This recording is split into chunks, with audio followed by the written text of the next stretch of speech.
സാധാരണ ഒരു ദൈവപ്രവൃത്തിയല്ല, അസാധാരണമായിട്ടൊരു ദൈവപ്രവൃത്തി, ഒരു മഹാപ്രവൃത്തി കൊണ്ട് ഇന്ന് പ്രഭാതകാലം സ്തോത്രം ഞങ്ങളെ വിടുവിക്കുന്ന, ഞങ്ങളുടെ വിഷയത്തിന്മേൽ തൊടുന്ന ദൈവകരത്തിനായി നന്ദി പറയുകയാണ്. കർത്താവ് അങ്ങനെ തന്നെ ചെയ്യും, അങ്ങനെ തന്നെ ചെയ്യും.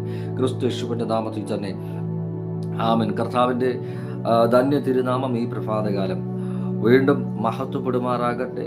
ഒരു പ്രഭാതകാലം കൂടെ തിരുവചന ചിന്തയുമായിട്ട് നിങ്ങളോടൊപ്പം കടന്നു വരുവാൻ, ലൈവിൽ കടന്നു വരുവാൻ കർത്താവ് ബലപ്പെടുത്തുന്ന എല്ലാ വിധങ്ങളെയും ഓർത്ത് കർത്താവിന് നന്ദി പറയുന്നു. എല്ലാവരും അനുഗ്രഹത്തോടെ ശ്രേഷ്ഠതയോടെ കർത്താവിൻ്റെ മഹത്വത്തിൽ മറഞ്ഞ് കഴിഞ്ഞ ഒരാഴ്ചക്കാലം കർത്താവ് നടത്തി എന്ന് ക്രിസ്തുവിൽ വിശ്വസിക്കുന്നു. ഈ ആഴ്ചയുടെ അവസാനത്തെ ദിവസം അമിഷ്ടോത്രം ശനിയാഴ്ചയുടെ ഈ പ്രഭാതകാലവും തിരുവചനം കേട്ട് തുടങ്ങുവാൻ ഈ ഓൺലൈൻ സർവീസിൽ എന്നോടൊപ്പം ജോയിൻ ചെയ്ത ക്രിസ്തുവിൻ്റെ എല്ലാ സഹോദരങ്ങൾക്കും, ഇനി തുടർന്ന് വചനത്തെ കേൾക്കുവാൻ പോകുന്ന എല്ലാ സഹോദരങ്ങൾക്കും വേഗമരം നിറച്ചിത കർത്താവായ യേശു ക്രിസ്തുവിൻ്റെ നാമത്തിലുള്ള സ്നേഹവന്ദനത്തെ അറിയിക്കുന്നു.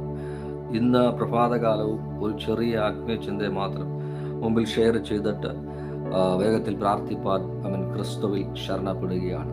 വചനം കേൾക്കുന്നവരായിരിക്കുക, വചനം ഹൃദയത്തിൽ വഹിക്കുന്നവരായിരിക്കുക, അതരം കൊണ്ട് സംസാരിക്കുന്നവരായിരിക്കുക, ജീവിതത്തിൽ വചനത്തെ പ്രവൃത്തിപഥത്തിലേക്ക് കൊണ്ടുവരുന്നവരായിരിക്കുക. അതിനൊക്കെ പരിശുദ്ധാത്മാവ് നമ്മളെ സഹായിക്കട്ടെ. ദൈവത്തിൻ്റെ സ്തോത്രം ശക്തി നമ്മുടെ മേൽ ചലിക്കട്ടെ എന്ന് അവൻ കർത്താവിൽ സ്തോത്രം ഞാൻ ആശംസിക്കുന്നു, വിശ്വസിക്കുന്നു. കർത്താവ് അത് ചെയ്യുവാനിടയായി തീരും. ഒരു ചെറിയ വചനം മാത്രം വായിച്ചു, അധിക സമയമെടുക്കുന്നില്ല, ചെറിയൊരു ആത്മീയ ചിന്തയെ ഷെയർ ചെയ്ത് ദൈവസന്നിധിയിൽ പ്രാർത്ഥിപ്പാൻ ഞാൻ ആഗ്രഹിക്കുന്നു. 121 സങ്കീർത്തനം 1 വാക്യം 2 ഭാഗം. 121 സങ്കീർത്തനം 1 വാക്യം 2 ഭാഗമാണ് ചെറിയ ആത്മീയ ചിന്തയ്ക്കായിട്ട് ഈ പ്രഭാതകാലം നമ്മൾ വായിക്കുവാൻ വേണ്ടി പോകുന്നത്. സാംസ് 121 വേർഡ്സ് നമ്പർ 1, അതിന് 2 ഭാഗം. ഭാഗം ഇങ്ങനെ പറയുന്നു: എനിക്ക് സഹായം എവിടെ നിന്ന് വരും? ഒരു ചോദ്യചിഹ്നത്തോടുകൂടെ ആ ഒരു സെന്റൻസ് സങ്കീർത്തനക്കാരൻ അവസാനിപ്പിക്കുകയാണ്. 121 സങ്കീർത്തനം 1 വാക്യം 2 ഭാഗം. എനിക്ക് സഹായം എവിടെ നിന്ന് വരും? സ്തോത്രം. നമ്മുടെ ജീവിതത്തിൽ പല സന്ദർഭങ്ങളിൽ നാം നമ്മോട് തന്നെ ചോദിച്ചിട്ടുള്ളൊരു ചോദ്യമാണ്, അല്ലെങ്കിൽ നമ്മുടെ ഹൃദയത്തിൽ ഉരുത്തിരിഞ്ഞിട്ടുള്ള മാറ്റമില്ലാത്ത ഒരു ചോദ്യമാണ്. ഈ പ്രഭാതകാലം വചനം കേൾക്കുമ്പോഴും ഒരുപക്ഷെ ഹൃദയത്തിൻ്റെ അകത്തളത്തിൽ ഉടലെടുത്തുകൊണ്ടിരിക്കുന്ന, ചോദിച്ചുകൊണ്ടിരിക്കുന്ന നമ്മുടെ വ്യക്തിത്വം, അല്ലെങ്കിൽ നമ്മുടെ അകത്ത മനുഷ്യൻ നമ്മളോട് തന്നെ ചോദിക്കുന്ന, അല്ലെങ്കിൽ പുറത്തെ മനുഷ്യൻ അകത്ത മനുഷ്യനോട് ചോദിക്കുന്ന ഒരു ചോദ്യമായിരിക്കാം. ഇപ്പോഴും നമ്മുടെ കാതുകളിൽ എല്ലാ സമയത്തും പ്രതിഫലിപ്പിച്ചുകൊണ്ടിരിക്കുന്ന, മാറി മാറി കേട്ടുകൊണ്ടിരിക്കുന്ന ഒരു ചോദ്യമാണ്: എന്നെ സഹായിപ്പാൻ ആർ വരും? എനിക്ക് സഹായം എവിടെ നിന്ന് വരും? ഒരുപാട് വചനചിന്തകളും ഒരുപാട് ആത്മീയ ചിന്തകളും ഒക്കെ കേട്ടിട്ടുള്ള ഈ ഒരു സങ്കീർത്തന ഭാഗത്ത് നിന്ന് ചിന്തിക്കുവാൻ കർത്താവ് ഇന്ന് പ്രഭാതകാലം നമ്മളെ ബലപ്പെടുത്തുന്നതിനെ ഓർത്ത് കർത്താവിന് ഞാൻ നന്ദി പറയുകയാണ്. 121 സങ്കീർത്തനം 1-2, 1 വാക്യം 2 ഭാഗം. എൻ്റെ സഹായം എവിടെ നിന്ന് വരും? ഏതൊക്കെ പ്രദേശത്തിൽ ഈ ഇസ്രായേൽ ജനങ്ങൾ ഏതൊക്കെ ദേശത്തിലായിരുന്നാലും, എത്ര വിദൂരത്തിലായിരുന്നാലും, തങ്ങളുടെ സ്വന്തം ദേശമായ ഇസ്രായേൽ വിട്ട് എത്ര വിദൂരത്തിലായിരുന്നാലും ഇസ്രായേലിൽ പ്രധാനപ്പെട്ട ഉത്സവങ്ങളൊക്കെ അരങ്ങേറുമ്പോൾ, ലോകത്തിൻ്റെ നാനാഭാഗത്ത് നിന്നും ഇസ്രായേൽ എവിടെയായിരുന്നാലും അവിടെ നിന്നും ഇസ്രായേലിലേക്ക് ഈ ഉത്സവങ്ങൾ അരങ്ങേറുന്ന സമയത്ത്, ഇസ്രായേലിൻ്റെ പ്രധാനപ്പെട്ട ഉത്സവങ്ങൾ അരങ്ങേറുന്ന സമയത്ത് അവരുടെ നാട്ടിലേക്ക്, ഇസ്രായേലിൽ നാട്ടിലേക്ക് വരേണ്ടത് യഹൂദന്മാരുടെ ഒരു നിയമമാണ്. എത്ര വിദൂരത്തിലായിരുന്നാലും, എത്ര തന്നെ പ്രയാസമേറിയ യാത്രയാണെങ്കിലും, എത്ര തന്നെ സമയമെടുത്തെന്ന് പറഞ്ഞാലും, നിശ്ചയമായിട്ടും ഉത്സവങ്ങൾ അരങ്ങേറുമ്പോൾ, പ്രധാനപ്പെട്ട ഉത്സവങ്ങൾ അരങ്ങേറുമ്പോൾ യഹൂദന്മാർ ഇസ്രായേലിൽ വന്നെത്തണം. അവരുടെ തലസ്ഥാനത്ത് അവർ എത്തിയിരിക്കണം, അവരുടെ പ്രധാനപ്പെട്ട സ്ഥലത്ത് അവർ എത്തിയിരിക്കണം എന്നുള്ളത് യഹൂദന്മാരുടെ ഒരു നിയമമാണ്, അല്ലെങ്കിൽ അവരുടെ ഒരു ആചാരമാണ്. നമുക്കറിയാം, യഹൂദന്മാർ ബാക്കി എല്ലാത്തിനും പ്രാധാന്യം കൊടുക്കുന്നതിനേക്കാൾ ഏറ്റവും അധികം നിയമങ്ങൾക്ക്, ന്യായപ്രമാണങ്ങൾക്ക് പ്രാധാന്യം കൊടുക്കുന്നവരാണ്. അതുകൊണ്ട് തന്നെ ഇതും അവരുടെ ജീവിതത്തിൽ മാറ്റിവെക്കാൻ കഴിയാത്ത, മാറ്റി നിർത്താൻ കഴിയാത്ത, അല്ലെങ്കിൽ ഒഴിച്ചു കൂടാൻ കഴിയാത്ത ഒരു പ്രമാണമാണ്. അവർ എവിടെയായിരുന്നാലും സ്തോത്രം, മലകൾ താണ്ടി, തീരപ്രദേശങ്ങൾ താണ്ടി, സമതലങ്ങൾ താണ്ടി, സ്തോത്രം, പർവ്വതങ്ങൾ താണ്ടി അവർ അവരുടെ പ്രദേശത്തിലേക്ക് വന്നെത്തണം. ഇങ്ങനെ ലോകത്തിന്റെ നാനാഭാഗത്ത് നിന്നും പിൽഗ്രിമേജ് ആയിട്ട്, തീർത്ഥാടകരാകിട്ട് ഉത്സവങ്ങൾ ആചരിക്കുന്ന സമയത്ത് കടന്നു വരുന്ന യഹൂദന്മാർ തങ്ങളുടെ യാത്രാപദ്ധതിയിൽ പാടി ആശ്വസിച്ചിരുന്നൊരു സങ്കീർത്തനമാണ് 121 സങ്കീർത്തനം എന്ന വേദപണ്ഡിതന്മാർ അഭിപ്രായപ്പെടുന്നു. ആരോഹണ ഗീതം എന്നാണ് തലവാചകത്തിൽ എഴുതിയിരിക്കുന്നത്. അങ്ങനെ കടന്നു വരുന്നവർ പാടി ആശ്വസിക്കുന്ന, അവരുടെ യാത്രാമധ്യയിൽ യാത്രയുടെ ദൈർഘ്യത്തെ അല്ലെങ്കിൽ ആ യാത്രയുടെ പ്രയാസത്തെയൊക്കെ മറന്നുകൊണ്ട് ദൈവത്തെ സ്തുതിച്ചുകൊണ്ട് പാടുന്ന ഒരു സങ്കീർത്തനമാണ് 121 സങ്കീർത്തനം. ഇതിനു മുൻപേ ഇസ്രായേൽ ജനങ്ങൾ വിവിധ ഭാഗത്ത് നിന്ന്, രാജ്യങ്ങൾ, ലോകത്തിന്റെ വിവിധ ഭാഗത്ത് നിന്ന് സ്തോത്രം, അവരുടെ തലസ്ഥാന നഗരിയിലേക്ക് അല്ലെങ്കിൽ ഉത്സവം അരങ്ങേറുന്ന പ്രദേശത്തിലേക്ക് കടന്നു വന്നിട്ടുള്ള പൂർവ്വപിതാക്കന്മാർ ഇവരുടെ ഈ പിൽഗ്രിമേജ് യാത്രയിൽ അല്ലെങ്കിൽ തീർത്ഥയാത്രയിൽ അവർക്കുണ്ടായിരുന്ന വെല്ലുവിളികളും അവർക്കുണ്ടായിരുന്ന പ്രതിസന്ധികളുമൊക്കെ വരുന്ന ഒരു ജനറേഷനോട് പറഞ്ഞറിയിക്കുന്ന ഒരു കാര്യം അവർക്കുണ്ടായിരുന്നു. അതായത് ഇപ്പൊ നമ്മള് ഒരു പ്രദേശത്തിലേക്ക് യാത്ര ചെയ്യുകയാണ്. ഒരു പ്രദേശത്തിലേക്ക് യാത്ര ചെയ്യുമ്പോൾ നമുക്കൊരു ബാഡ് എക്സ്പീരിയൻസ് ഉണ്ടായിക്കഴിഞ്ഞാൽ തിരിച്ച് ഭവനത്തിലേക്ക് വന്ന് നാം ഒരു പക്ഷേ നമ്മുടെ ഭവനക്കാരോട് പറയും, നമ്മളോട് ബന്ധപ്പെട്ടിരിക്കുന്ന വ്യക്തിത്വങ്ങളോട് പറയും. പിന്നത്തേതിൽ ആ വഴിയിൽ കൂടെ ആരെങ്കിലും കടന്നുപോയി കഴിഞ്ഞാൽ, ഒരിക്കൽ ഞാൻ കടന്നു പോയപ്പോൾ എനിക്കിങ്ങനെ ഒരു മോശമായ അനുഭവം ആ പ്രദേശത്തിൽ ഉണ്ടായിരുന്നു, ആ ദേശത്തിൽ ഉണ്ടായിരുന്നു എന്ന് നമ്മൾ പറയുവാനിടയായിത്തീരും. എന്ന രീതിയിൽ തന്നെ മുൻപുള്ള കാലഘട്ടങ്ങളിൽ, മുൻപുള്ള വർഷങ്ങളിൽ ഇവിടേക്ക് പിൽഗ്രിമേജ് ആയിട്ട് യാത്ര ചെയ്തിരുന്ന, അല്ലെങ്കിൽ തലസ്ഥാന നഗരിയിലേക്ക് ഉത്സവം ആചരിക്കാനായിട്ട് കടന്നുപോയ യഹൂദന്മാർക്ക് അവരുടെ യാത്രാമധ്യയിൽ ഉണ്ടായിരുന്ന ഒരുപാട് പ്രയാസങ്ങളുണ്ട്. സമമാകുന്ന അല്ലെങ്കിൽ പർവ്വതങ്ങളുടെ മധ്യത്തിൽ കൂടെ, പർവ്വതങ്ങളുടെ അടിവാരത്തിൽ കൂടെ സഞ്ചരിച്ചപ്പോൾ, തീരപ്രദേശത്തിൽ കൂടെ സഞ്ചരിച്ചപ്പോൾ, സമതലത്തിൽ കൂടെയൊക്കെ സഞ്ചരിച്ചപ്പോൾ അവർക്ക് നേരിടേണ്ടി വന്ന ഒരുപാട് നെഗറ്റീവ് അനുഭവങ്ങളുണ്ട്, ഒരുപാട് മോശകരമായ അനുഭവങ്ങളുണ്ട്. ഇതൊക്കെ ഇവർ ഈ ഒരു തീർത്ഥാടനം കഴിച്ച് ഭവനത്തിലേക്ക് കടന്നു വരുമ്പോൾ ഭവനത്തിൽ ഉണ്ടായിരിക്കുന്ന ഭവനവാസികളോട്, തലമുറകളോട് പറയാനിടയായിത്തീരും. എന്താണെന്നറിയുമ്പോൾ പിന്നത്തേതിൽ അവർ സ്തോത്രമാകുമ്പോൾ, ആ ഉത്സവ സമയമാകുമ്പോൾ ആ ഭവനത്തിൽ നിന്ന് ആരെങ്കിലും പിൽഗ്രിമേജ് ചെയ്ത് അല്ലെങ്കിൽ തീർത്ഥാടകരായിട്ട് ഈ ഇസ്രായേലിലേക്ക് കടന്നു പോകുമ്പോൾ ഇന്ന പ്രദേശത്ത് ഇന്നയൊരു പ്രയാസമുണ്ട്, ഇന്നയൊരു ബുദ്ധിമുട്ടുണ്ടെന്ന് അറിഞ്ഞു കഴിഞ്ഞാൽ അവർ മുൻകൂട്ടി കരുതലെടുക്കാനിടയായിത്തീരും. ഇതിനു വേണ്ടി മുൻപ് യാത്ര ചെയ്ത പല സ്തോത്രം യഹൂദന്മാരും പിന്നത്തേതിൽ ഭവനത്തിലേക്ക് കടന്നു വന്ന് അവർക്കുണ്ടായിരുന്ന എക്സ്പീരിയൻസുകൾ പറയാറുണ്ട്, അനുഭവങ്ങൾ പറയാറുണ്ട്. മോശമായതാണെങ്കിലും നല്ലതാണെങ്കിലും ഈ അനുഭവങ്ങളെ അവർ തലമുറകളോട് ഷെയർ ചെയ്യാനിടയായിത്തീരും. അങ്ങനെ പിന്നത്തേതിൽ വരുന്ന തലമുറകളും ഈ ഒരു അനുഭവത്തെ, അപ്പച്ചന്മാർക്കുണ്ടായിരുന്ന അനുഭവത്തെ ഹൃദയത്തിൽ വെച്ചുകൊണ്ടാണ് ഉത്സവം ആചരിക്കാനായിട്ട് ഇസ്രായേലിലേക്ക് കടന്നു വരുവാനിടയായിത്തീർന്നു. അപ്പച്ചൻ പറഞ്ഞ ഒരു അനുഭവമുണ്ട് കേട്ടോ. നല്ല വിദൂരത്തിൽ നിന്ന് യാത്ര ചെയ്ത് വരുന്നവർ സ്തോത്രം വേഗത്തിൽ അവർ നിശ്ചയിച്ച സമയത്തിൽ എത്തുവാൻ തക്കവണ്ണം അവർ സ്തോത്രം ഉത്സവം ആചരിക്കുന്ന ദിവസത്തിന് മുൻപേ, ചില ദിവസങ്ങൾക്ക് മുൻപേ യാത്ര തിരിക്കാനിടയായിത്തീരും.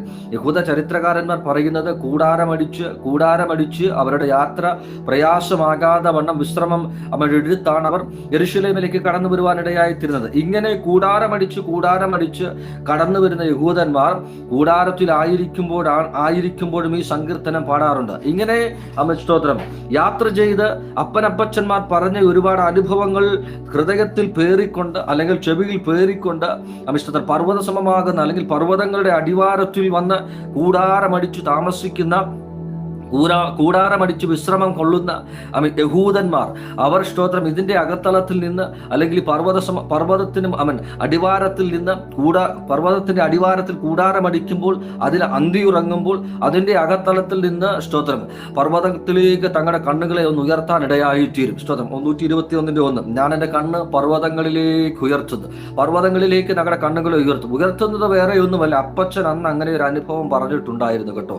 ഈ സ്തോത്രം പർവ്വത പർവ്വതത്തിന് കീഴിൽ കൂടാരം അടിച്ചിരുന്ന സമയത്താണ് പർവ്വതത്തിന് മുകളിൽ ഉണ്ടായിരുന്ന കവർച്ചക്കാർ കടന്നു വന്ന് കയ്യിലുണ്ടായിരുന്ന സകല നീക്കിയിരിപ്പുകളും മോഷ്ടിച്ചു കൊണ്ടുപോകാനിടയായിത്തീർന്നത്.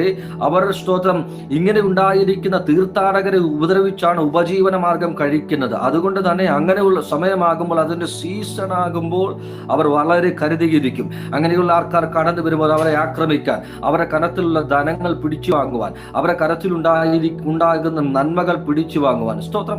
അങ്ങനെ ഒരു അനുഭവം അപ്പനപ്പച്ചന്മാർ ഇവരുടെ അകത്തളത്തിൽ ഷെയർ ചെയ്തിരിക്കുന്നത് കൊണ്ട്, അങ്ങനെ ഒരു എക്സ്പീരിയൻസ് പൂർവ്വ പിതാക്കന്മാർക്കുള്ളത് കൊണ്ട് തന്നെ ഇങ്ങനെ പർവ്വതങ്ങളുടെ അടിവാരത്തിൽ വരുമ്പോൾ, അതിന്റെ അടിവാരത്തിൽ കൂടാരമടിക്കുമ്പോൾ ഇവർ വളരെ കെയർഫുൾ ആയിരിക്കും. സ്തോത്രം. ഇതിന്റെ അടിത്തളത്തിൽ അല്ലെങ്കിൽ അടിസ്ഥാനത്തിൽ അല്ലെങ്കിൽ അടിവാരത്തിൽ കൂടാരമടിക്കുമ്പോൾ പർവ്വതത്തിലേക്ക് നോക്കുമ്പോഴും ഹൃദയത്തിന്റെ അകത്തളത്തിൽ ഒറ്റ ചിന്തയാണ്. അപ്പച്ചൻ പറഞ്ഞു, ആ പർവ്വതത്തിന് മുകളിൽ എന്തോ ഒരു അനർത്ഥം പതിയിരിപ്പുണ്ട്. ഞാൻ കെയർഫുൾ അല്ല എങ്കിൽ, ഞാൻ വളരെ സ്തോത്രം ഉണർവോടെ ഇരുന്നില്ലെങ്കിൽ അത് എന്നെ പിടിക്കുവാൻ ഇടയായിത്തീരും, എന്റെ കരത്തിലുള്ള നന്മകൾ കൊണ്ടുപോകാൻ ഇടയായിത്തീരും, എന്നെ ഉപദ്രവിക്കാൻ ഇടയായിത്തീരും, ശാരീരിക ഉപദ്രവം എന്നിൽ വരുത്താൻ ഇടയായിത്തീരും. അങ്ങനെ പർവ്വതത്തിലേക്ക് കണ്ണുയർത്തുമ്പോഴൊക്കെ അപ്പച്ചൻ പറഞ്ഞ ഒരു അനുഭവമാണ്. ആ അനുഭവം നിമിത്തം ഹൃദയത്തിൽ ഭയമാണ് ഉണ്ടാകുന്നത്, ഭയമാണ് കടന്നു വരുന്നത്. സ്തോത്രം.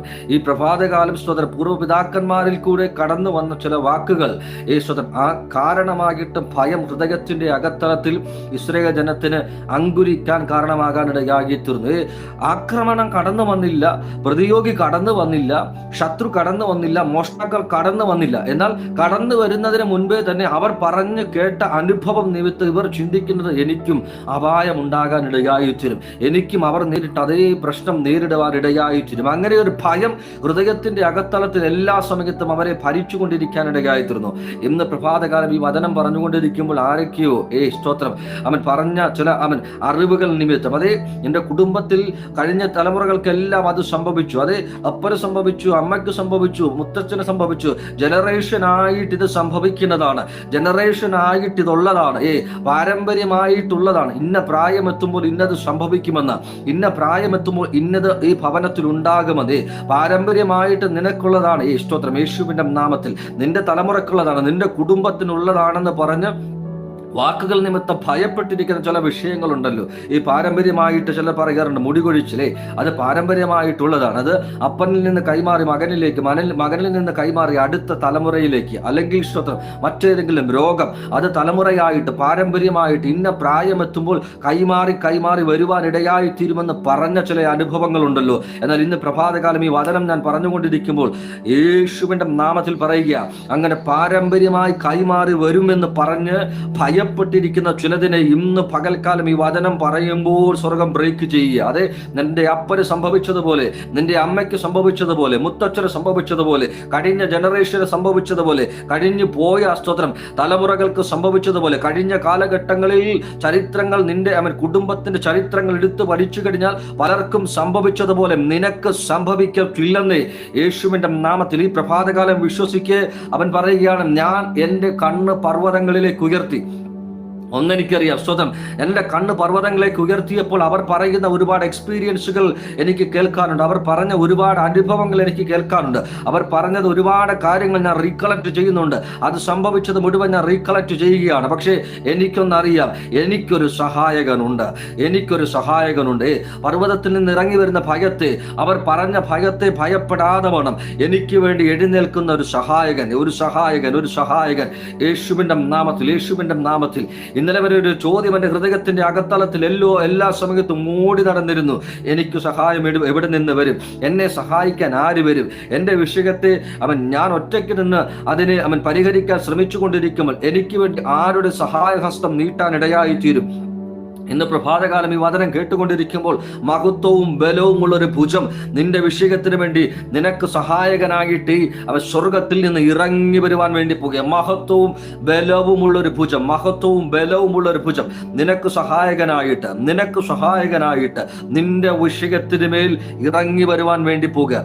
രണ്ട് അനുഭവങ്ങൾ പർവ്വതത്തിന്മേൽ നിന്ന് ചലിക്കുന്നതായിട്ടുണ്ടെന്ന് ഇസ്രായേൽ പറയുന്നുണ്ട്. ഒന്ന്, ഇതുപോലെ പതിയിരിക്കുന്ന സ്തോത്രം കവർച്ചക്കാരുടെ അനുഭവം. രണ്ട്, കഴിഞ്ഞ ദിവസങ്ങളൊക്കെ നമ്മൾ കേട്ട് പർവ്വതങ്ങളിൽ സ്തോത്രം അധിവസിക്കുന്നതായ സ്തോത്രം അന്യാരാധന ശക്തികൾ, പർവ്വതങ്ങളിൽ അധിവസിക്കുന്നതായിട്ടുള്ള അന്യാരാധന ശക്തികൾ, കടുംതൂക്കുകളായിട്ടുള്ള പർവ്വതങ്ങളുടെ മുകളിൽ അവർ സ്ഥാപിതമാക്കിയ വിഗ്രഹ ആരാധനകൾ, പച്ച മരത്തിന് തണലിന്റെ കീഴിൽ അവർ സ്ഥാപിതമാക്കിയ, പർവ്വതങ്ങളുടെ മുകളിൽ സ്ഥാപിതമാക്കിയ വിഗ്രഹാരാധനകൾ, അന്യാരാധനകൾ, ഇവയെ രണ്ടിനെയും ഭയപ്പെടണം.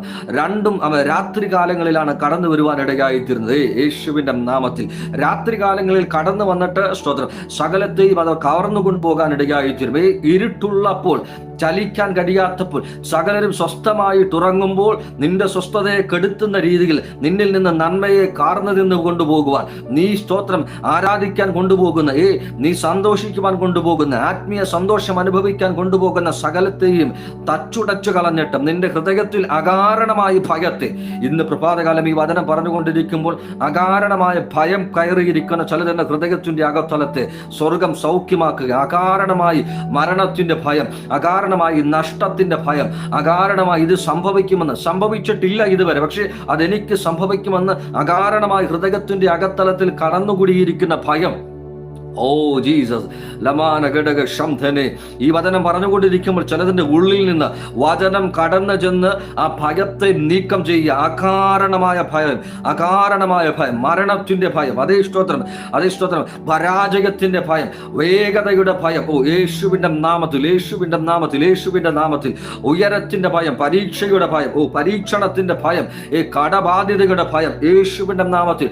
അകാരണമായി ഹൃദയത്തിന്റെ അകത്തലത്തിൽ കൂടിയിരിക്കുന്ന സകല ഭയങ്ങളും ഈ വചനം പറയുമ്പോൾ ഹൃദയത്തിന്റെ അകത്തളത്തിൽ നിന്ന് സ്വർഗം എടുത്തു മാറ്റുക. അതേ വിശ്വസിക്കുക. അവർ പറയുകയാണ് സ്തോത്രം, ഞാൻ ഈ പർവ്വതത്തിന്റെ സ്തോത്രം അവൻ താഴ്വരയിൽ കൂടാരമടിച്ച് അവൻ പർവ്വതത്തിന് മുകളിലേക്ക് എന്റെ കണ്ണുകളെ ഒന്ന് ഉയർത്തി, ഞാൻ എൻ്റെ കണ്ണ് പർവ്വതങ്ങളിലേക്ക് ഉയർത്തി, എനിക്ക് സഹായം എവിടെ നിന്ന് വരും?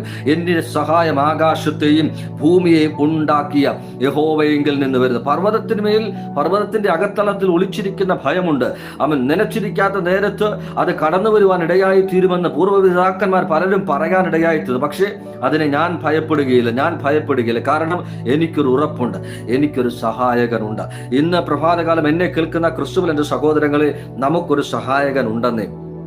യേശുവിന്റെ നാമത്തിൽ നമുക്കൊരു സഹായകനുണ്ട്. 121 സങ്കീർത്തനക്കാരൻ പറയുക, അവൻ നിനക്കൊരു സഹായകനുണ്ട്. അതേ സ്തോത്രം, അതെ. നിന്റെ സഹായകന്റെ പ്രത്യേകത, അവൻ മഹത്വവും ബലവുമുള്ള ഭുജം വഹിക്കുന്നവന്. ആ ഭുജം കൊണ്ട് നിന്റെ വിഷയത്തിന്മേൽ തന്റെ പ്രവൃത്തിയെ അയച്ചിട്ട് മറുപടി നൽകുന്നവൻ. നോക്ക് സ്തോത്രം, ഞാൻ എൻ്റെ കണ്ണ് പർവ്വതങ്ങളിലേക്ക് ഉയർത്തുന്നു, എൻ്റെ സഹായം ആകാശത്തെ ഭൂമിയെയും ഉണ്ടാക്കിയ യഹോവയെങ്കിൽ നിന്ന് വരുന്നു. ഭാഗമിടുക. വേഗത്തിൽ അടുത്ത 1-2 വാക്യം കൂടെ വായിച്ച് പ്രാർത്ഥിപ്പാൻ ക്രിസ്തുവിൽ ശരണപ്പെടുക. നോക്ക്, പകൽ സൂര്യനെങ്കിലും അതിന്റെ 5-ാമത്തെ വാക്യം വായിക്കും. യഹോവ നിന്റെ പരിപാലകൻ, യഹോവ നിനക്ക് വലതുഭാഗത്ത് തണൽ. സ്തോത്രം. നോക്ക്, അതിന്റെ 3-ാമത്തെ വാക്യം, നിന്റെ കാൽ വഴുതുവാൻ അവൻ സമ്മതിക്കുകയില്ല, നിന്നെ കാക്കുന്നവൻ മയങ്ങുകയില്ല. ഇസ്രായേലിന്റെ പരിപാലകൻ മയങ്ങുകയില്ല.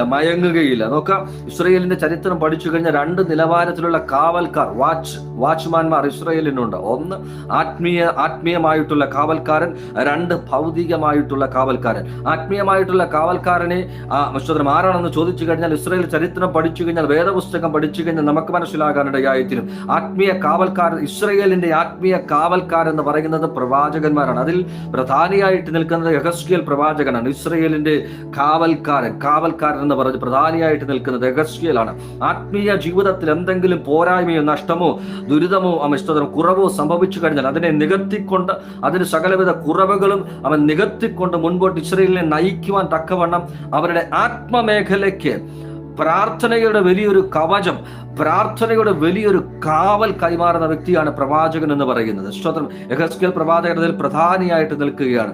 ആത്മമേഖലയിൽ എന്തെങ്കിലും ഒരു പോരാട്ടം ഉണ്ടാകുന്നുണ്ടോ, ആത്മമേഖലയിൽ എന്തെങ്കിലും ഒരു യുദ്ധം നടക്കുന്നുണ്ടോ, ആ യുദ്ധത്തെ എതിർത്ത് നിൽക്കുവാൻ വേണ്ടി ഇസ്രായേലിന് മുൻപിൽ കാവൽക്കാരനായിട്ട് നിൽക്കുന്ന അവൻ ഇസ്രായേലിന്റെ കാവൽക്കാരൻ, ആത്മീയ കാവൽക്കാരൻ പ്രവാചകൻ. 2 ഭൗതികമായിട്ടുള്ള അവൻ കാവൽക്കാർ. അതേ സ്തോത്രം. നമുക്കറിയാം, ഇസ്രായേലിൽ അവൻ പട്ടണങ്ങളായിട്ട് വേർതിരിക്കുമ്പോൾ അവൻ പട്ടണവാതിക്കൽ 2 ഭാഗത്ത് സ്തോത്രം ഇസ്രായേലിന് വേണ്ടി കാവൽ നിൽക്കുന്ന പടയാളികളുണ്ട്. അവർ സ്തോത്രം ഐഹികമായിട്ട് അക്ഷരികമായിട്ട് കടന്നു വരുന്ന ശത്രുക്കളെ സ്തോത്രം ആ ദേശത്തെ നശിപ്പിക്കുവാൻ, അവരുടെ പട്ടണത്തെ നശിപ്പിക്കുവാൻ കടന്നു വരുന്നതിന് മുൻപേ തന്നെ വിദൂരത്തിൽ നിന്ന് അത് കണ്ടെത്തി ആ പട്ടണത്തിൽ അധിവസിക്കുന്ന, ആ ദേശത്തിൽ അധിവസിക്കുന്ന ജനങ്ങൾക്ക് മുന്നറിയിപ്പ് നൽകിയിട്ട് അവരുടെ സ്വത്തുസുഖങ്ങളും അവരുടെ നീക്കിയിരിപ്പുകളും അവരുടെ തലമുറകൾക്കും ഭാര്യമാർക്കും കുഞ്ഞുങ്ങൾക്കും യാതൊരു നഷ്ടവും വരാതെ വണ്ണം ഉണർന്നിരുന്ന യുദ്ധം ചെയ്യുവാൻ വേണ്ടി ഇസ്രായേലിനെ കാവൽ നിൽക്കുന്ന ഒരു കൂട്ടം കാവൽക്കാർ. സ്തോത്രം. 4 ദിക്കിലും അങ്ങനെ കാവൽക്കാർ ഇസ്രായേലിന് വേണ്ടി പടയാളികൾ കാവൽക്കാരായി നിൽക്കുന്നുണ്ട്. ആത്മീയമേഖലയിലും കാവൽക്കാരനുണ്ട്, ഭൗതിക മേഖലയിലും കാവൽക്കാരനുണ്ട്. എന്നാൽ വചനം പറയുകയാണ് ഈ 2 കാവൽക്കാർക്കും ഉറക്കം സംഭവിക്കാനിടയായിത്തീരും, മയക്കം സംഭവിക്കാനിടയായിത്തീരും. ഈ പിൽഗ്രിമേജ് യാത്രകൾ അല്ലെങ്കിൽ ഈ തീർത്ഥയാത്രകൾ പർവ്വതത്തിന്റെ അടിവാരങ്ങളിൽ അല്ലെങ്കിൽ സമതലങ്ങളിൽ കൂടാരമടിച്ച് അന്തിയുറങ്ങുമ്പോൾ വലിയ കൂട്ടങ്ങളായിട്ടാണ് അവർ സ്തോത്രം ഇസ്രായേലിലേക്ക് യാത്ര തിരിക്കാനിടയായിത്തീരുന്നത്. അങ്ങനെ യാത്ര തിരിക്കുമ്പോൾ അവർ ഷിഫ്റ്റ് അനുസരിച്ച് ഒരു കൂട്ടം ഉറങ്ങുമ്പോൾ ഒരു കൂട്ടം എഴുന്നേറ്റ് നിൽക്കാനിടയായിത്തീരും കാവൽക്കാരായിട്ട്. അടുത്ത കൂട്ടം ഉറങ്ങുമ്പോൾ മറ്റൊരു കൂട്ടം കാവൽക്കാരായിട്ട് എഴുന്നേറ്റ് നിൽക്കാനിടയായിത്തീരും. ഇങ്ങനെ കാവൽക്കാർ ഷിഫ്റ്റ് അനുസരിച്ച് ചേഞ്ച് ചെയ്ത് മാറിക്കൊണ്ടിരിക്കാനിടയായിത്തീരും. എന്നാൽ ഇവർ പറയുന്ന ഒരു കാര്യമുണ്ട്, 121 സങ്കീർത്തനക്കാരൻ പറയുന്ന ഒരു കാര്യമുണ്ട്, അങ്ങനെ നിൽക്കുന്ന കാവൽക്കാർക്ക് മയക്കം തട്ടാം, അവർക്ക് ഉറക്കം തട്ടാം, പക്ഷെ എനിക്കൊരു കാവൽക്കാരനുണ്ട് കേട്ടോ. സ്തോത്രം. സ്തോത്രം. അവന് ഉറങ്ങാത്ത മയങ്ങാത്ത സ്തോത്രം. യേശുവിന്റെ നാമത്തിൽ ആ വാക്യം വായിച്ച് സ്തോത്രം. ഇസ്രായേലിനൊരു പരിപാലകനുണ്ട്, അവൻ മയങ്ങുകയുമില്ല ഉറങ്ങുകയുമില്ല. യഹോവ തന്നെ പരിപാലകൻ, യഹോവ തന്നെ അവൻ കാവൽക്കാരനായിട്ട്. അതെ സ്തോത്രം. കൂടാരവാദിക്കൽ നിൽക്കുന്ന കാവൽക്കാർക്ക് ഒരുപക്ഷെ മയക്കം സംഭവിക്കാം, അവർക്ക് ഉറക്കം സംഭവിക്കാം. പട്ടണവാദിക്കൽ കാത്തു നിൽക്കുന്ന കാവൽ നിൽക്കുന്ന സംരക്ഷണയ്ക്ക് നിൽക്കുന്ന കാവൽക്കാർക്ക് ഉറക്കം സംഭവിക്കാം, മയക്കം സംഭവിക്കാം. അതെ ആത്മമേഖലയിൽ കാവൽ നിൽക്കുന്ന പ്രവാചകന്മാർക്ക് ഒരുപക്ഷെ ഉറക്കം സംഭവിക്കാം, മയക്കം സംഭവിക്കാം. എന്നാൽ ഞങ്ങൾക്കൊരു കാവൽക്കാരനുണ്ട് കേട്ടോ, ഞങ്ങൾക്കൊരു കാവൽക്കാരനുണ്ട് കേട്ടോ. ഉറങ്ങാത്ത മയങ്ങാത്ത ഏതൊരവസ്ഥയിലും ഞങ്ങളെ കൈവിടാത്ത സ്തോത്രം. ഏതൊരവസ്ഥയിലും കണ്ണിന് മയക്കം തട്ടാതെ വണ്ണം ഇസ്രായേലിനെ പരിപാലിക്കുന്ന ഒരു കാവൽക്കാരൻ, ഇസ്രായേലിനെ പരിപാലിക്കുന്ന ഒരു കാവൽക്കാരൻ. ആ കാവൽക്കാരന്റെ സംരക്ഷണയിലാണ് ഇസ്രായേൽ ആയിരിക്കുന്നത്. അതുകൊണ്ട് കൂടാരത്തിന്റെ വെളിയിലിരിക്കുന്നവൻ ഉറക്കം തട്ടിയാലും, പട്ടണവാദിക്കൽ കാവൽ നിൽക്കുന്നവൻ ഉറക്കം തട്ടിയാലും, അതേ ആത്മമേഖലയിൽ കാവൽ നിൽക്കുന്നവൻ ഉറങ്ങിയാലും ഉറങ്ങാതെ മയങ്ങാതെ തളരാതെ കാവൽ നിൽക്കുന്ന ഒരു കാവൽക്കാരൻ, നിന്റെ സ്വത്തിന് കാവൽ നിൽക്കുന്നവൻ, നിന്റെ തലമുറയ്ക്ക് കാവൽ നിൽക്കുന്നവൻ, നിന്റെ ആരോഗ്യത്തിന് കാവൽ നിൽക്കുന്നവൻ, നിന്റെ ആത്മമേഖലയ്ക്ക് കാവൽ നിൽക്കുന്നവൻ. ഇന്ന് പകൽക്കാലം ഒരു ഉറപ്പ് പ്രാപിക്കുക ദൈവമക്കളെ. അത് പകൽ സൂര്യനെങ്കിലും രാത്രി ചന്ദ്രനെങ്കിലും അത് എന്നെ ബാധിക്കത്തില്ലെന്ന്. പകൽ സൂര്യനെങ്കിലും രാത്രി ചന്ദ്രനെങ്കിലും അത് എന്നെ ബാധിക്കത്തില്ലെന്ന് അഹരോനോട് ചോദിച്ചു കഴിഞ്ഞാൽ അഹരോൻ പറയും അതെ ശരിയാണ്, ഇസ്രായേൽ പറയുന്നത് ശരിയാണ്. പകൽ സൂര്യനെങ്കിലും രാത്രി ചന്ദ്രനെങ്കിലും അത് ഇസ്രായേലിനെ ബാധിക്കത്തില്ല. കാരണം സംഖ്യാപുസ്തകത്തിൽ എനിക്കൊരു അനുഭവമുണ്ട് കേട്ടോ. 11 ഗോത്രക്കാർ എനിക്കെതിരെ നിൽക്കുകയാണ്. അവരെല്ലാവരും പറയുന്നത് മോശ ഒരു ടേം ആൻഡ് കണ്ടീഷൻ വെക്കും, ഈ കണ്ടീഷൻ അനുസരിച്ച് അവർ സ്വന്തം ദൈവപ്രവൃത്തി വെളിപ്പെടുന്നത് ആരാണോ അവരാണ് അടുത്ത പ്രഭാതകാലം ആലയത്തിൽ ശുശ്രൂഷിക്കാനിടയായി പറഞ്ഞ ചരിത്രമാണ്. എങ്കിലും ഒന്ന് പറയാൻ വേണ്ടി ആ ഭാഗം എന്നെ പ്രേരിപ്പിക്കുക. നോക്ക് സ്വതന്ത്രം അറിയാകുന്ന ചരിത്രമാണ്. സംഖ്യാപുസ്തകം 16-17 അധ്യായങ്ങൾ നോക്ക്. ഒരു രാത്രിക്കാലം മുഴുവൻ സമാഗമന കൂടാരത്തിന്റെ അകത്തളത്തിൽ 12 ഗോത്രത്തിന്റെ വടിയിരിക്കണം. മോശ വെച്ച ടേംസ് ആൻഡ് കണ്ടീഷൻ ഇതാണ്, ആരുടെ വടിയാണോ സമാഗമന കൂടാരത്തിന്റെ അകത്തളത്തിൽ നിന്ന് പുറത്തെടുക്കുമ്പോൾ പിറ്റേന്ന് പ്രഭാതകാലം തളിർക്കുന്നത് അവർ ആലയത്തിൽ ശുശ്രൂഷിക്കാനിടയായിത്തീരും. എന്നാൽ സ്തോത്രം നോക്ക്, ഒരു രാത്രിക്കാലം മുഴുവൻ സമാഗമന കൂടാരത്തിന്റെ അകത്തളത്തിൽ അഹരോന്റെ വടിയ സഹിതം ബാക്കി 11 ഗോത്രത്തിന്റെ വടിയും ഇരിക്കണം. ലേവി ഗോത്രത്തിന്റെ വടി അതിന്റെ മേൽ അഹരോന്റെ പേരെഴുതി ആ വടിയോടുകൂടെ ബാക്കി 11 ഗോത്രത്തിന്റെയും വടി സമാഗമന കൂടാരത്തിന്റെ അകത്തളത്തിൽ ഒരു രാത്രിക്കാലം മുഴുവൻ ഇരിക്കണം. രാത്രിക്കാലമാണ്, സാഹചര്യം പ്രതികൂലമാണ്. എനിക്കറിയത്തില്ല അന്ന് രാത്രികാലം അഹരോൻ ഉറങ്ങിയോ ഇല്ലയോ എന്ന് എനിക്കറിയത്തില്ല. യേശുവിന്റെ നാമത്തിൽ ഉറങ്ങിക്കാണാൻ സാധ്യത കുറവാണ്. കാരണം ബാക്കി എല്ലാവർക്കും വീതം വെച്ചു കൊടുക്കുമ്പോൾ യഹോവയായ ദൈവം സമതലവും തീരപ്രദേശങ്ങളും കുന്നിൻ പ്രദേശങ്ങളും വയൽ പ്രദേശങ്ങളും ഒക്കെ വീതം വെച്ചു കൊടുക്കാനിടയായിത്തീർന്നു.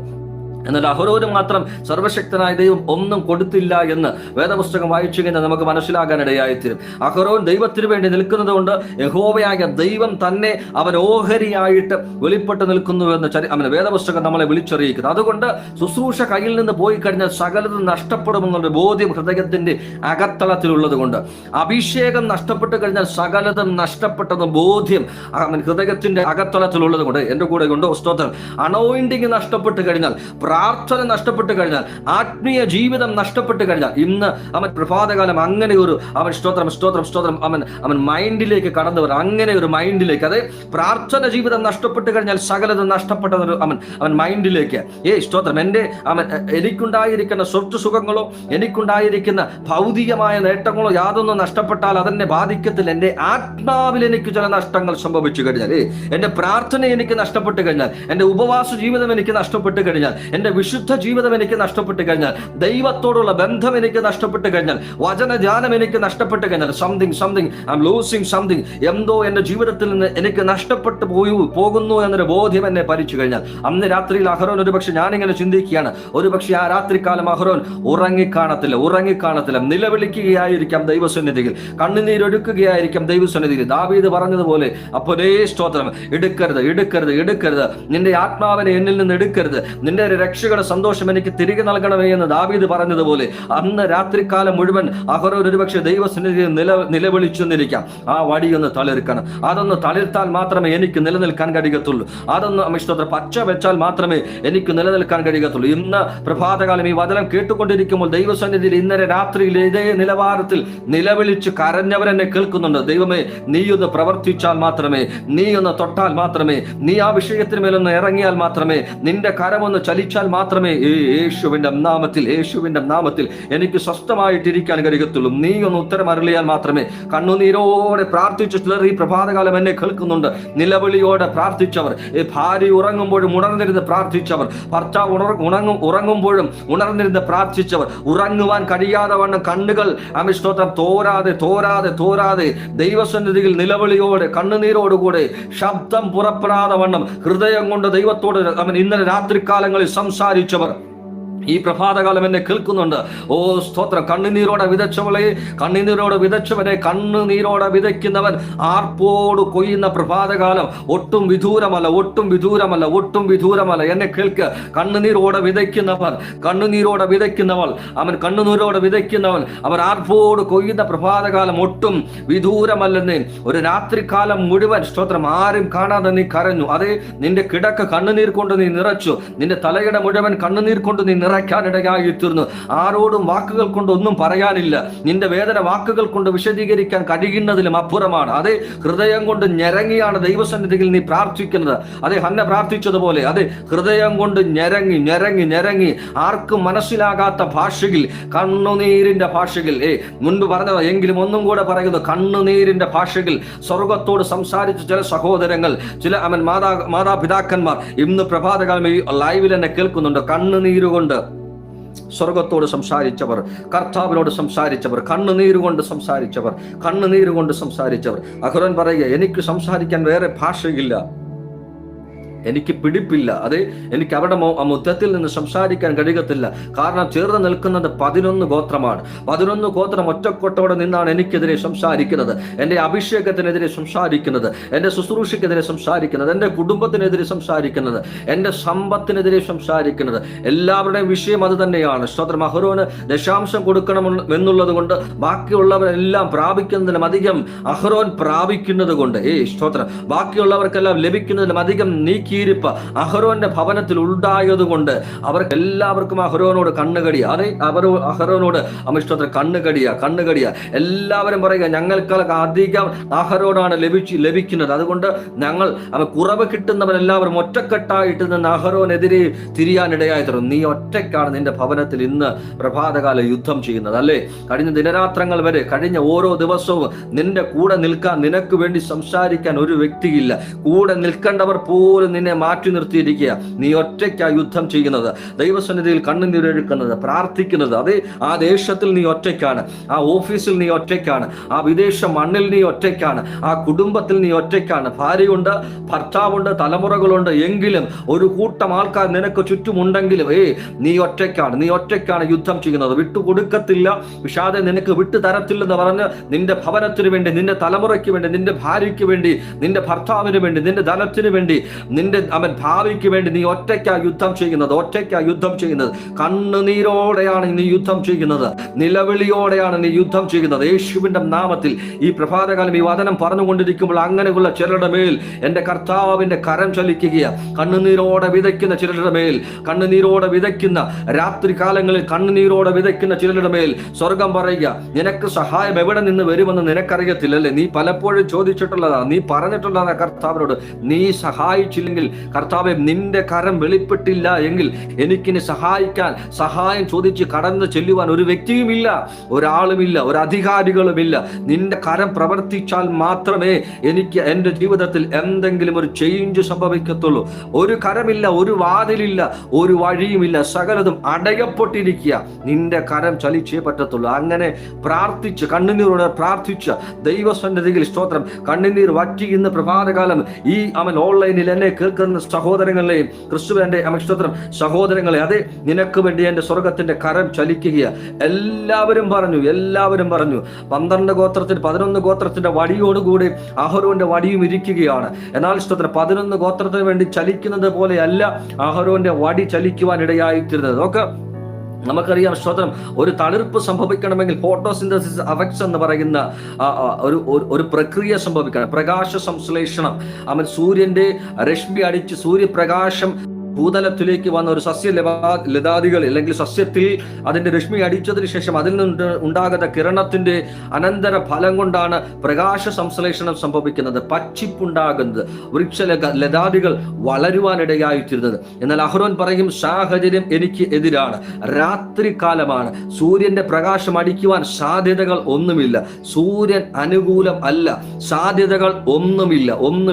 ഒരു രാത്രികാലം എങ്ങനെയാ സ്തോത്രം സൂര്യന്റെ പ്രകാശം എങ്ങനെയാ തളിർപ്പുണ്ടാകുന്നത്? കേൾക്ക്, ദൈവത്തിന്റെ വചനം പറയുകയാണ്, പിറ്റേന്ന് പ്രഭാതകാലം മോശയും 12 ഗോത്രവും അഹരോൻ അടങ്ങുന്ന അല്ലെങ്കിൽ ലേവി അടങ്ങുന്ന 12 ഗോത്രവും സമാഗമന കൂടാരത്തിന്റെ വെളിയിൽ നിൽക്കുമ്പോൾ 121 സങ്കീർത്തനത്തിന്റെ നമ്മൾ വായിച്ച വാക്യം ഇവിടെയാണ് സ്തോത്രം ശ്രേഷ്ഠകരമായി വെളിപ്പെട്ട് നിൽക്കുന്നത്. നോക്ക, തിരുവചനം പറയുന്നു, 12 ഗോത്രത്തിന്റെ വടിയും സമാഗമന കൂടാരത്തിന്റെ അകത്തളത്തിൽ നിന്ന് മോശ പുറത്തെടുക്കുമ്പോൾ 11 ഗോത്രത്തിന്റെ വടിയും യാതൊരു ചലനവുമില്ലാതെ വെച്ചതുപോലെ ഇരിക്കുമ്പോൾ അഹരോന്റെ വടി, ലേവിയ ഗോത്രത്തിൽ അഹരോന്റെ വടി, അഹരോന്റെ പേരെഴുതിയ വടി, അത് തളിർത്ത് പൂത്ത് ഫലം കായ്ക്കുവാൻ ഇടയായിത്തീർന്നു. സൂര്യപ്രകാശം വേണമെന്നേ പ്രകാശ സംശ്ലേഷണം ഉണ്ടാകണമെങ്കിൽ, അതേ സ്വതന്ത്ര ഫോട്ടോസിന്തസിസ് എഫക്ട്സ് ഉണ്ടാകണമെങ്കിൽ, തളിർപ്പുണ്ടാകണമെങ്കിൽ, വളർച്ച ഉണ്ടാകണമെങ്കിൽ, തളിരിടണമെങ്കിൽ, ഉയർച്ച സംഭവിക്കണമെങ്കിൽ, പച്ചിപ്പുണ്ടാകണമെങ്കിൽ സൂര്യപ്രകാശം വേണമെന്നേ. പക്ഷേ സ്വർഗത്തിന് വേണ്ടി നിൽക്കുന്നവൻ, സാന്നിധ്യത്തിന് വേണ്ടി നിൽക്കുന്നവൻ പറയും, പകൽ സൂര്യനെങ്കിലും രാത്രി ചന്ദ്രനെങ്കിലും എന്റെ മേലുള്ള ദൈവിക വാഗ്ദത്തത്തിന് സ്തോത്രം അതൊരു തടസ്സമല്ലെന്നേ. കണ്ണുനീരോടെ പ്രാർത്ഥിക്കുന്ന മാതാവേ, കണ്ണുനീരോടെ പ്രാർത്ഥിക്കുന്ന സഹോദര, ക്രിസ്തുവിന്റെ സഹോദരങ്ങളെ, ഇന്ന് പ്രഭാതകാലം മനസ്സിലാക്കുക, പകൽ സൂര്യനെങ്കിലും രാത്രി ചന്ദ്രനെങ്കിലും നിന്നെ ബാധിക്കാതെ വണ്ണം. അതേ സ്തോത്രം, വടി തളിർക്കണമെങ്കിൽ സൂര്യപ്രകാശം വേണമല്ലേ? അഹ്റോൻ പറയും, നോ, സൂര്യപ്രകാശം വേണ്ട, നീതി സൂര്യനായ ഒരു കർത്താവിന്റെ കരം നിന്റെ കൂടെ മതി. വടി തളിർക്കാനിടയായിത്തീരും. പച്ചിപ്പ് വേണമെങ്കിൽ സൂര്യപ്രകാശം വേണമല്ലേ? സൂര്യരശ്മി വേണമല്ലേ? അഹ്റോൻ പറയും, നോ, നീതി സൂര്യനായ കർത്താവിന്റെ സാന്നിധ്യം നിന്റെ കൂടെ മതി. നിന്റെ വടി തളിർക്കാനിടയായിത്തീരും, നീ പച്ചിപ്പ് കാണാനിടയായിത്തീരും, നീ തളിരിടുവാനിടയായിത്തീരും. നിന്റെ സഹായം എവിടെ നിന്നാ വരുന്നത്? ആകാശത്തെയും ഭൂമിയെയും ഉണ്ടാക്കിയ യഹോവയിങ്കൽ നിന്ന് വരുന്നു. ഈ പ്രഭാതകാലം ഒന്ന് വിശ്വസിക്കാമോ? ആകാശത്തെയും ഭൂമിയെയും ഉണ്ടാക്കിയ യഹോവയിങ്കൽ നിന്ന് വരുന്നു. അവർ പറയും 11 ഗോത്രം മത്സരിച്ചു, ആ 11 ഗോത്രത്തിന്റെ വടി ഉണ്ടായിരുന്നു, സ്തോത്രം, സൂര്യപ്രകാശം ഇല്ലായിരുന്നു, സ്തോത്രം, നിയമം മുൻപിൽ വെച്ചിരിക്കുകയാണ്, സകലതും പ്രതികൂലമാണ്, 11 ഗോത്രം പ്രതികൂലമാണ്, ചേട്ടന്മാരാണ്, രക്തബന്ധങ്ങളാണ്, അവരെല്ലാവരും പ്രതികൂലമാണ്. ഇപ്പോൾ സാഹചര്യവും പ്രതികൂലമാണ്. സൂര്യ രശ്മി അടിക്കുന്നില്ല, രാത്രിയാണ്, സമയം എതിരാണ്, കാലഘട്ടം സകലതും എതിരാണ്. എന്നാൽ ഒറ്റ വാക്കിൽ പറഞ്ഞ് ഞാൻ അവസാനിപ്പിക്കുക, സകലതും എതിരാണെങ്കിലും സകലത്തെയും ഒറ്റ വാക്കിനാൽ ഉളവാക്കിയവനാകിയ സർവശക്തനായ ദൈവം നിനക്ക് അനുകൂലമാണ്. സകലതും എതിരാണെങ്കിൽ വിശ്വസിക്കുക ക്രിസ്തുവിന്റെ സഹോദരങ്ങളെ, സകലതും നിനക്ക് എതിരാണെങ്കിലും അവൻ സകലത്തെയും ഒറ്റ വാക്കിനാൽ ഉളവാക്കിയവനായ സർവശക്തനായ ദൈവം നിനക്ക് അനുകൂലമായി വെളിപ്പെട്ട് നിൽക്കുകയാണ്. നിന്റെ വടി തളിർക്കും, നിന്റെ ജീവിതം തളിർക്കും. നീ കരഞ്ഞ അഭിഷേകത്തിന് മേൽ തളിർപ്പ് സംഭവിക്കും. നീ കാണാൻ ആഗ്രഹിച്ചത് നിന്റെ കണ്ണുകൊണ്ട് കാണും. സാഹചര്യം പ്രതികൂലമാണ്, സൂര്യപ്രകാശം അടിക്കുന്നില്ല, പ്രകാശ സംശ്ലേഷണം സംഭവിക്കുന്നത് അസാധ്യകരമായ കാര്യമാണ്. പക്ഷെ അഹരോൻ പറയും, നോ, ഈ അസാധ്യതയുടെ നടുവിലും എനിക്ക് വേണ്ടി വെളിപ്പെട്ട് വരുന്ന ഒരു ദൈവ സാന്നിധ്യമുണ്ട്. ഇന്ന് പ്രഭാതകാലം വിശ്വസിച്ച് ഈ അസാധ്യതയുടെ നടുവിലും ഈ ഇരുട്ടിന്റെ അനുഭവത്തിലും കൂരിരുൾ താഴ്വരയിൽ കൂടെ നടന്നാലും ഞാൻ ഒരനർത്ഥവും ഭയപ്പെടുകയില്ല. നീ എന്നോട് കൂടെ ഇരിക്കുന്നവരും ഈ ഇരുട്ടിന്റെ അനുഭവത്തിലും ഈ അന്ധകാരത്തിന്റെ അനുഭവത്തിലും അപ്പനില്ല, ചേട്ടനില്ല, കൂടെ നിൽക്കേണ്ട അവൻ 11 ഗോത്രവും എതിരാണ് നിൽക്കുന്നത്. ഇത് നഷ്ടപ്പെട്ട് കഴിഞ്ഞാൽ ഇവന് പിന്നെ ഒന്നുമില്ലെന്ന് ആ ഭാഗം ഒന്നും കൂടെ പറഞ്ഞ് അവസാനിപ്പിക്കാൻ ആഗ്രഹിക്കുക. ഈ 11 ഗോത്രത്തിനും അറിയാം അഹരോന് നീക്കിയിരിപ്പൊന്നുമില്ല. ആകെ അവന്റെ കയ്യിലുള്ളത് അഭിഷേകമാണ്, ദൈവത്തിന്റെ ശുശ്രൂഷയാണ്.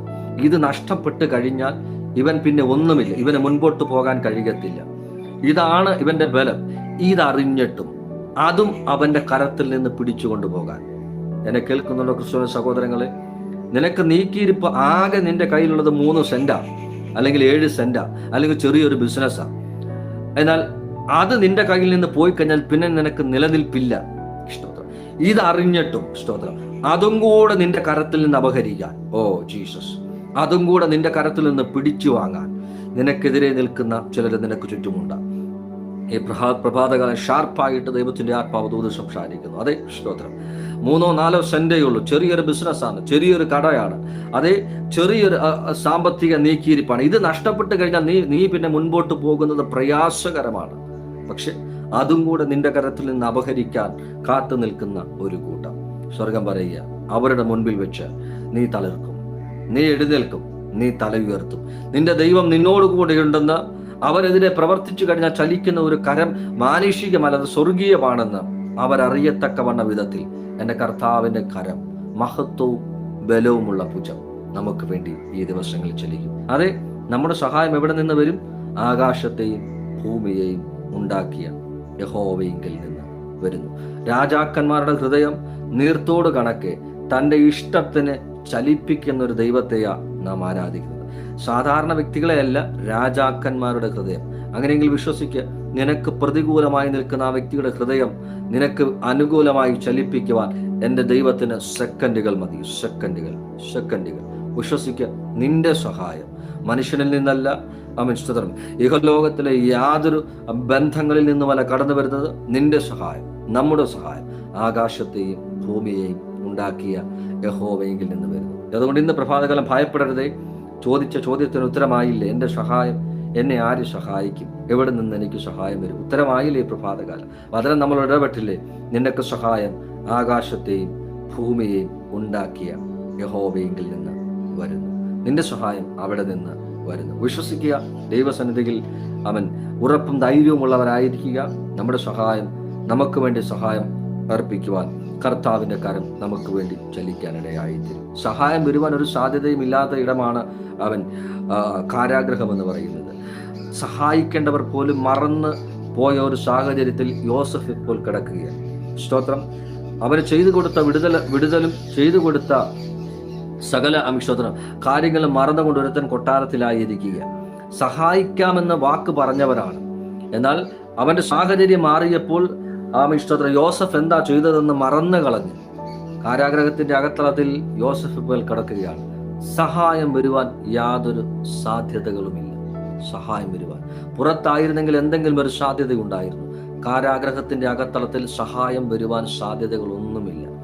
എന്നാൽ നിന്നെ സഹായിക്കാൻ അർഹതപ്പെട്ടവർ, അല്ലെങ്കിൽ സഹായിപ്പാൻ ഉത്തരവാദിത്തപ്പെട്ടവർ മറന്നു പോയപ്പോൾ ചിലതിനെ ദൈവം തട്ടി ഉണർത്തുകയാണ്, ദൈവം ഓർമ്മപ്പെടുത്തുകയാണ്. ഇന്ന് പ്രഭാതകാലം വിശ്വസിക്കുക, ഒരു പ്രവചന ശബ്ദമായിട്ട് ഞാൻ പറയുക, ചിലരെ നിനക്ക് വേണ്ടി എൻ്റെ സ്വർഗം തൊടുവാൻ പോവുകയാണ്. നിന്റെ സഹായത്തിനായിട്ട് എൻ്റെ സ്വർഗം ചിലരെ തൊടും. അധികാരത്തിലിരിക്കുന്ന ചിലരെ നിനക്ക് വേണ്ടി, ആ വസ്തുവിന്റെ വിഷയത്തിന് വേണ്ടിയുണ്ടല്ലോ, നിനക്ക് വേണ്ടി സംസാരിക്കുന്ന ഒരു വ്യക്തിയുമില്ല അല്ലേ? അധികാരത്തിലിരിക്കുന്ന ചിലതിനെ നിന്റെ സഹായത്തിന് വേണ്ടി എൻ്റെ സ്വർഗം തൊടും. അത് ആ കേസുണ്ടല്ലോ, കോടതിയിൽ നിന്ന് വിട്ടുമാറാതെ ഇരിക്കുന്ന ആ കേസ്, അത് നിനക്ക് സഹായിക്കാൻ അനുകൂലമാകുവാൻ യാതൊരു സാധ്യതയുമില്ല അല്ലേ? അധികാരത്തിലിരിക്കുന്ന ചിലതിന്റെ ഹൃദയത്തെ എൻ്റെ സ്വർഗം തൊടും. നിനക്ക് സഹായത്തിനായിട്ട് ചിലരെ സ്വർഗം തൊട്ടെഴുന്നേൽപ്പിക്കുമെന്ന ഈ പ്രഭാതകാലം പ്രവചന ശബ്ദമായി ഞാൻ കൈമാറുന്നു. ആത്മാവിൽ അതിനെ റിസീവ് ചെയ്തു. കർത്താവേ, ഇന്ന് പ്രഭാതകാലം ഈ വചനം കേട്ട ക്രിസ്തുവിന്റെ സഹോദരങ്ങളെ ഞാൻ അനുഗ്രഹിച്ചു പ്രാർത്ഥിക്കുന്നു. അത് ഒരുപാട് ചോദ്യങ്ങൾക്ക് മുൻപിലാണ് ഈ പ്രഭാതകാലം ഈ വചനം കേൾക്കാനിടയായി തീർന്നത്. ഒന്ന് വിശ്വസിക്കുന്നു, ഞങ്ങളുടെ സഹായം ആകാശത്തെയും ഭൂമിയെയും ഉണ്ടാക്കിയ യഹോവയിങ്കൽ നിന്ന് വരുന്നു. സഹായം എവിടെ നിന്ന് വരുമെന്ന ചോദ്യചിഹ്നത്തോടുകൂടെ ഈ പ്രഭാതകാലം വചനം കേട്ട ക്രിസ്തുവിന്റെ സഹോദരങ്ങൾക്ക് വേണ്ടി സ്വർഗത്തിന്റെ കരം ഇന്ന് പ്രഭാതകാലം ചലിക്കുന്നതിനായി സ്തോത്രം. അധികാരികളെ സ്വർഗം തൊടുന്നതിനായി സ്തോത്രം ചെയ്യുന്നു. വസ്തുസംബന്ധമായ വിഷയങ്ങളുടെ മേൽ സ്വർഗത്തിന്റെ കരം ഇന്ന് പ്രഭാതകാലം ചലിക്കുന്നതിനായി സ്തോത്രം. ചിലരുടെ കുടുംബജീവിതത്തെ സ്വർഗം ബ്ലസ് ചെയ്യണം, ആത്മജീവിതത്തെ സ്വർഗം ബ്ലസ് ചെയ്യണം, തലമുറകളെ സ്വർഗം ബ്ലസ് ചെയ്യണം. അനുഗ്രഹത്തോടെ മുൻപോട്ട് ചലിപ്പാൻ തക്കവണ്ണം അവരെ സ്വർഗം സഹായിക്കുന്നതിനായി സ്തോത്രം. അത്ഭുതകരമാക്കി തീർക്കും ക്രിസ്തേശുവിന്റെ നാമത്തിൽ തന്നെ. ഉറപ്പും ധൈര്യവുമുള്ളവരായിരിക്കുക. നിങ്ങൾക്കൊരു സഹായകനുണ്ട്. അത് ആകാശത്തെയും ഭൂമിയെയും നിർമ്മിച്ച യഹോവയായ ദൈവമത്രേ. അതെ, നിങ്ങൾക്കൊരു സഹായകനുണ്ട്. അവൻ ഉറങ്ങുന്നില്ല, മയങ്ങുന്നില്ല. നിങ്ങൾക്കൊരു സഹായകനുണ്ട്. അതുകൊണ്ട് പകൽ സൂര്യനെങ്കിലും രാത്രി ചന്ദ്രനെങ്കിലും അത് നിങ്ങളെ ബാധിക്കുകയില്ല.